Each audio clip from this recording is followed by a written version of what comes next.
Hi everybody, I'm here with Andrés Díaz and we are at Madeline Island Music Camp in the middle of Lake Superior in northern Wisconsin, and we're having a wonderful week playing some trios together and playing with some students as well. Good music. But I'm really curious to know about your cello situation. Can you tell me, well, first of all, welcome. Thank you. And can you tell me a little bit about your sort of unusual approach to cello as an instrument that you tour with?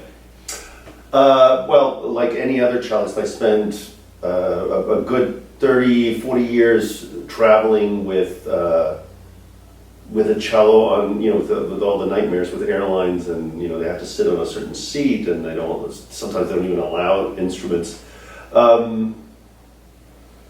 And when I moved to Dallas, I took my gefriller at the time to the one shop that my insurance company said that I could take the cello to have it worked on. And it was literally the first week that I was teaching in Dallas at the Southern Methodist University. So I had to play a recital on like a Wednesday.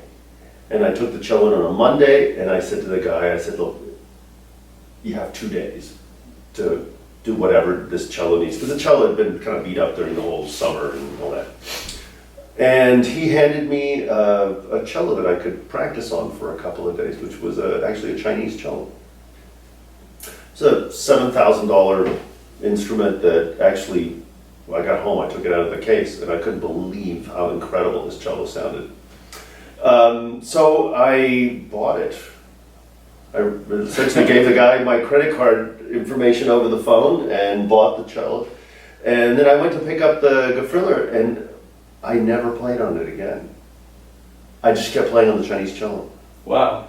And so what I've done now is that I have these Chinese cellos kind of all over the place wherever I go work on a somewhat regular basis. So I have one like in Toronto, I have one in Beijing, I have one in there's one in Calgary, there's one in Cape Cod where we have a second home. I have one at home, I have one at the university in Dallas. That's crazy. And you know each cello, so they're instruments that you're familiar with. Yeah, they're instruments that I play often. And if I'm going somewhere where there's not a cello, I just borrow. So I've gotten burned a couple of times. Yeah. Yeah, I showed up and the neck fell off of a cello within about 10 bars of a Mozart viola quintet. That was kind of funny. I did have to play a Schubert quintet last minute notice because somebody had canceled with the St. Lawrence Quartet. And when I picked up the cello out of the car, this was a presenter's cello.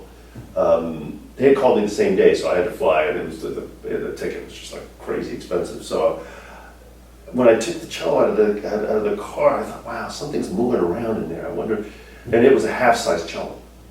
It was a little bit bigger than your viola. So you showed up at the gig? I showed up at the gig, and I ended up playing the second cello part of the Schubert cello quintet on a large viola. Welcome to my world. And Chris Costanza was great because he actually took the end pin out of his cello, which was longer. Yeah. And he used the tiny little end pin that was in the half-size cello. So you both kind of met in the So middle. we both kind of met in the middle. And you were telling me that you fly with no cello ever, right? Pretty much never. I think maybe in the last 3 years, maybe I've taken the cello that I have at home once. Yeah. And like I said, I've had some dicey situations. I flew in to play last year to play Schumann concerto. They handed me a cello that really was not great, and it was the day that I arrived, so there wasn't that much time to. Wow. But you do bring bows with you. I do. Yeah, I play on a bow that is essentially as long as a viola bow. Okay. Right. So I'm afraid to just borrow a bow from anyone because cello bows tend to be a standard length.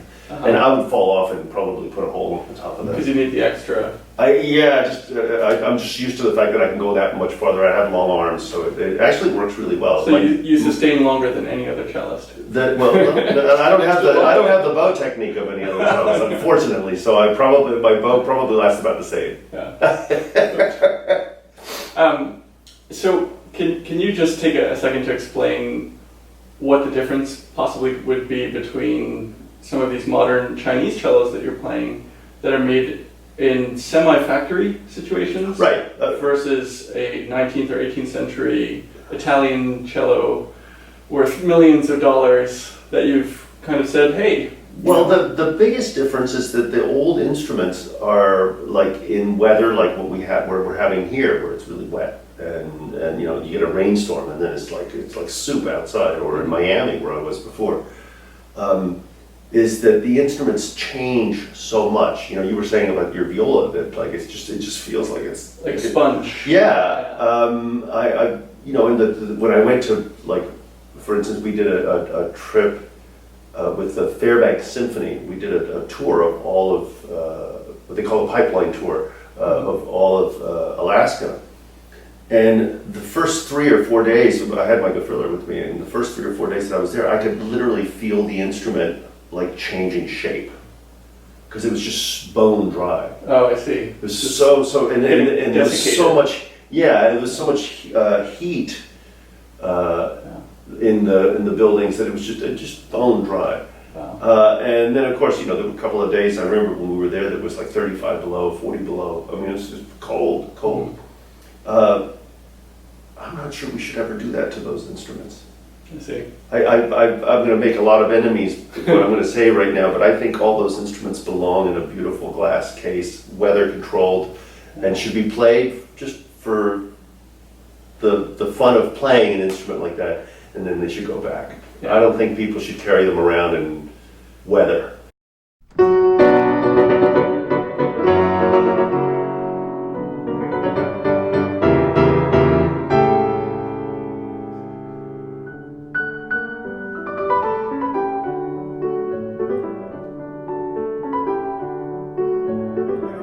But it's a great piece for sound. It's the beginning of the chorus. Piena voce.